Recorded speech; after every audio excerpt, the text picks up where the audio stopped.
Hi everyone, Lisa Haven here, and I've got some disturbing information I want to just throw out there to you guys, and that is this. Primary voting is taking place all across the country, and what I'm seeing in regards to the results is more and more leftist, socialist, progressives rising within the Democratic Party, and then those on the Republican side, we're seeing more conservatives falling off the board, so to speak, and rhinos and moderate Republicans rising in their place. What does that mean? That means we have a massive move from both parties going to the left. That means less and less conservative traditional values and more liberal principles being pushed on the populations. And I have to tell you, I am terrified at what our future holds this coming November, especially with this pandemic that we're all taking part in right now. But let me show you a little bit what I'm talking about. Let's head on over to Michigan.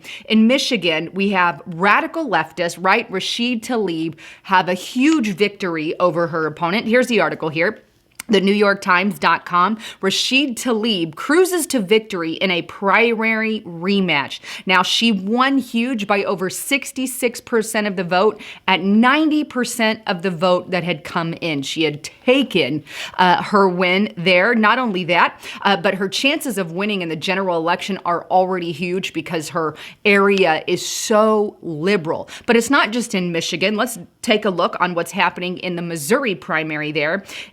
Here's MotherJones.com. We have a Black Lives Matter activist, Cori Bush, defeats corporate-backed Democrat Congress member. Now, this particular congressional member served 10 terms in their district, and they're now being outbeat by a Marxist BLM member. I mean, this person, this Cori, is an activist for Marxism, and here she is taking forefront in her district, and that's terrifying for this up and coming election. Not only that, but over in Washington, right, we had a socialist defeat a 16-term Democrat. That's a long time. Here it is, here on BuzzFeedNews.com. A black progressive or socialist, right, same thing, beat a 16-term Democrat in a heated New York congressional primary. Now, that's just a little bit of what's happening on the Democratic side, but here's the bottom line. What I'm seeing from the Democratic Party is a massive move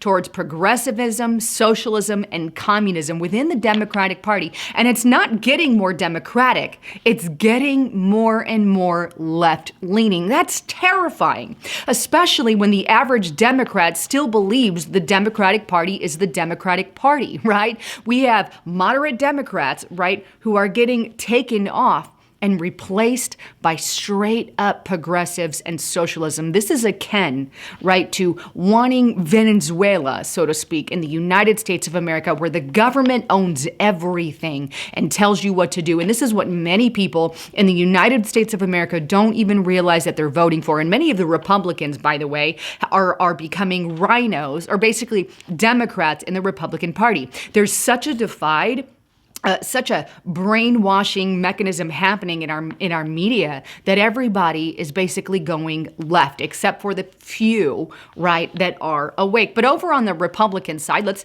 get into some of those results over there. Over in Arizona, for example, my home state, we had McSally and Daniel McCarthy go head on. And Daniel McCarthy was the freedom patriot, anti-lockdown, anything that stood against freedom. He was the best candidate. And yet, McSally, which I would compare to John McCain, but she took the seat. Take a look at ArizonaCentral.com. Martha McSally defeats Daniel McCarthy to secure GOP Senate nomination, and she won, by the way, by a massive margin. That's not all. Take a look at what happened there in Kansas, right? We have Time.com.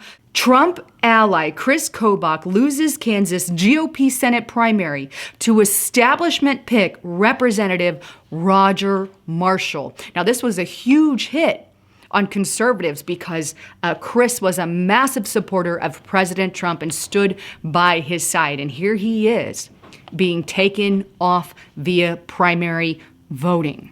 right? Thankfully, there are some good things that are happening. And I got to show you this one. This here on Breitbart.com, conservative Lauren unseats 5-term Republican Scott Tipton. Now, this woman, I'm excited to have her up there.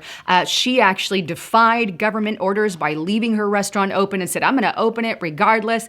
Good for her. That's the kind of people we need to stand. And what did they do in response? Well, they took her liquor license, so she ran for office, and she got it thus far. But that's some good news in the midst of some of the bad news. But I really see the United States of America in general going more and more and more left. And as we inch more into the left, the attacks on conservatives and libertarians and Christians and gun owners and are just going to intensify, especially when a majority of people have gone left. Now, how did this happen? How did we get this far? And I think the answer is this. A lot of the times, Christians, I'm a Christian, right?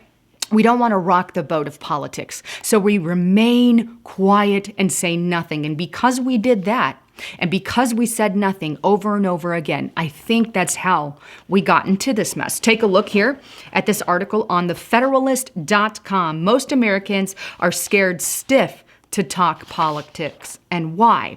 Well, the article goes on to say, does it feel like you're walking on eggshells lately when talking about politics?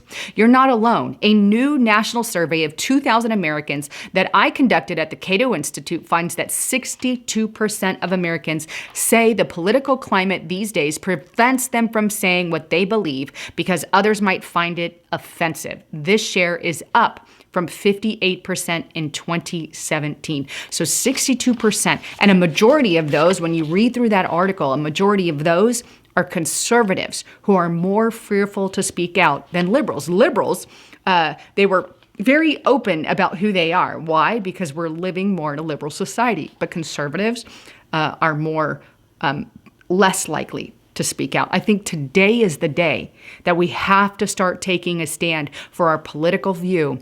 Otherwise, we're going to lose our United States of America. Anyhow, just as a quick reminder, please don't forget to check out my partner at noblegoldinvestments.com. If you guys haven't converted your 401k, today is the day to do that. And right now, they're actually with an approved IRA, right? They're giving away this amazing silver coin. And this silver coin has over a $30 value. And it's got Apollo, the space mission there, but a completely amazing coin that I think is going to be worth a lot come in the future.